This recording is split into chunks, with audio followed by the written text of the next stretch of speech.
മൂവാറ്റുപുഴയിൽ ആൾക്കൂട്ട മർദ്ദനത്തിൽ അതിഥി തൊഴിലാളി മരിച്ച സംഭവത്തിൽ 10 പേർ അറസ്റ്റിൽ. അരുണാചൽ പ്രദേശ് സ്വദേശിയായ 26 വയസ്സുകാരൻ അശോക് ദാസ് ആണ് കൊല്ലപ്പെട്ടത്. പ്രതികളെ ഇന്ന് കോടതിയിൽ ഹാജരാക്കും. വ്യാഴാഴ്ച രാത്രി മൂവാറ്റുപുഴ വാളകം കവലയിലാണ് സംഭവം. പെൺസുഹൃത്തിനെ കാണാനാണ് അശോക് ദാസ് ഇവിടെ എത്തിയത്. സുഹൃത്തുമായി അശോക് ദാസ് തർക്കത്തിലേർപ്പെട്ടു. തുടർന്ന് കൈ ചില്ലിലടിച്ച് മുറിഞ്ഞു. രക്തക്കറ കണ്ട് ചോദ്യം ചെയ്ത നാട്ടുകാരാണ് അശോക് ദാസിനെ കെട്ടിയിട്ട് മർദ്ദിച്ചത്. തലയ്ക്കും നെഞ്ചിനുമേറ്റ ക്ഷതമാണ് മരണകാരണമെന്നാണ് പോസ്റ്റ്മോർട്ടം റിപ്പോർട്ടിലെ പ്രാഥമിക വിവരം. സംഭവത്തിൽ വിജീഷ്, അനീഷ്, സത്യൻ, സൂരജ്, കേശവ്, ഏലിയാസ് കെ പോൾ, അമൽ, അതുൽ കൃഷ്ണ, എമിൽ, സനൽ എന്നിവരെ മൂവാറ്റുപുഴ പോലീസ് അറസ്റ്റ് ചെയ്തു. പ്രതികളെ ഇന്ന് കോടതിയിൽ ഹാജരാക്കും. മർദ്ദനമേറ്റ് അവശനിലയിലായ അശോക് ദാസിനെ പോലീസെത്തിയാണ് ആശുപത്രിയിൽ എത്തിച്ചത്. എങ്കിലും ജീവൻ രക്ഷിക്കാനായില്ല. അശോക് ദാസിന്റെ പെൺസുഹൃത്തിന്റെ മൊഴിയും പോലീസ് രേഖപ്പെടുത്തിയിട്ടുണ്ട്. 24 കൊച്ചി. ഈ വാർത്തയുടെ കൂടുതൽ വിവരങ്ങളുമായി വിനീത വിജി ചേരുന്നുണ്ട് മൂവാറ്റുപുഴയിൽ നിന്നും. വിനീത, ഞെട്ടിപ്പിക്കുന്ന വിവരമാണ് ഇന്നലെ രാത്രിയോടെ പുറത്തു വന്നത്. എന്താണ് യഥാർത്ഥത്തിൽ സംഭവിച്ചതെന്നാണ് നമുക്ക് മനസ്സിലാക്കാൻ സാധിക്കുന്നത്. ഒപ്പം കേസിന്റെ പുരോഗതി എങ്ങനെയാണ്?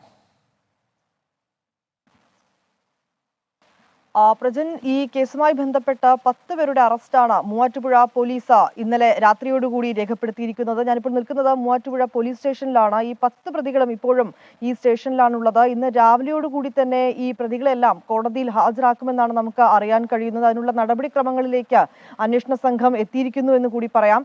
ഒപ്പം തന്നെ ഈ പ്രതികൾ കുറ്റം സംബന്ധിച്ചതായും പോലീസ് പറയുന്നുണ്ട്. വ്യാഴാഴ്ച രാത്രിയാണ് പ്രജൻ സൂചിപ്പിച്ചതുപോലെ ഈ കേസിന് ആസ്പദമായിട്ടുള്ള സംഭവം നടക്കുന്നത്. വാളകത്ത് വെച്ചാണ് ഈ മർദ്ദനം ഉണ്ടാവുന്നത്. ഈ പെൺസുഹൃത്തിനെ കാണുന്നതിന് വേണ്ടിയാണ് അശോക് ദാസ് വാളകത്ത് എത്തിയിരുന്നത്. ഒപ്പം ഈ പെൺസുഹൃത്തിനെ കണ്ട് പെൺസുഹൃത്തുമായി ഒരു തർക്കത്തിലേർപ്പെടുകയും അവിടെയുണ്ടായിരുന്ന അലമാരയിലെ ചില്ല് അദ്ദേഹം കൈകൊണ്ട് ഇടിച്ച് അത് പൊട്ടിക്കുകയും ചെയ്യുന്നു. തുടർന്ന് ഈ അശോക് ദാസിന്റെ കയ്യിൽ മുറിവേൽക്കുന്നു. ഈ സംഭവത്തിന് ശേഷം ആ വീട്ടിൽ നിന്നും മടങ്ങി വരവെയാണ് ഈ ആളുകൾ അശോക് ദാസിനെ ചോദ്യം ചെയ്യുകയും അവിടെ തടഞ്ഞു നിർത്തുകയും ചെയ്തത്. പക്ഷേ ഈ ആളുകളുടെ ചോദ്യത്തിന് അശോക് ദാസ് മറുപടി നൽകിയിരുന്നില്ല. തുടർന്ന് കെട്ടിയിട്ട് മർദ്ദിച്ചു എന്നാണ് അറിയാൻ കഴിയുന്നത്. ഈ മർദ്ദനത്തിൽ നെഞ്ചിലും അതോടൊപ്പം തന്നെ തലയ്ക്കും ക്ഷതമേറ്റിട്ടുണ്ട്. ഈ പോലീസ് എത്തിയാണ് അശോക് ദാസിനെ പിന്നീട് ആശുപത്രിയിലേക്ക് എത്തിക്കുന്നത്. ആദ്യം മൂവാറ്റുപുഴ ജനറൽ ആശുപത്രിയിലാണ് എത്തിച്ചതെങ്കിലും പിന്നീട് വിദഗ്ധ ചികിത്സയ്ക്കായി കോട്ടയത്തെ ആശുപത്രിയിലേക്ക് മാറ്റാനായിരുന്നു തീരുമാനം. പക്ഷേ ഈ കോട്ടയത്തേക്ക് കൊണ്ടുപോകുന്നതിനിടെയാണ് അശോക് ദാസിന്റെ മരണം സംഭവിക്കുന്നത്. ഈ പോസ്റ്റ്മോർട്ടം റിപ്പോർട്ടിലെ പ്രഥമ വിവരം അനുസരിച്ച് തലയ്ക്കും നെഞ്ചിനും ക്ഷതമേറ്റിട്ടുണ്ട്. ഈ ക്ഷതമാണ് മരണകാരണമെന്നാണ് പോസ്റ്റ്മോർട്ടം റിപ്പോർട്ടിലെ വിവരം അറിയാൻ കഴിയുന്നത്. ഈ വിവരം കൂടി മുൻനിർത്തിക്കൊണ്ട് തന്നെയാണ് പോലീസ് ഇന്നലെ രാത്രിയോടുകൂടി ഈ കേസിലെ 10 പ്രതികളുടെയും അറസ്റ്റ് രേഖപ്പെടുത്തിയത്. പ്രദേശവാസികളാണ് ഈ പ്രതികൾ ആയിട്ടുള്ളത്. അതിൽ വിജീഷ്, അനീഷ്, സത്യൻ, സൂരജ്, കേശവ്, ഏലിയാസ് കെ പോൾ, അമൽ, അതുൽ കൃഷ്ണ, എമിൽ, സനൽ എന്നിവരാണ് നിലവിൽ പോലീസ് ഇവരെയാണ് അറസ്റ്റ് ചെയ്തിരിക്കുന്നത്. കൂടുതൽ ആർക്കെങ്കിലും പങ്കുണ്ടെന്ന് ഉൾപ്പെടെയുള്ള കാര്യങ്ങളും അന്വേഷണ സംഘം പരിശോധിക്കുന്നുണ്ട്.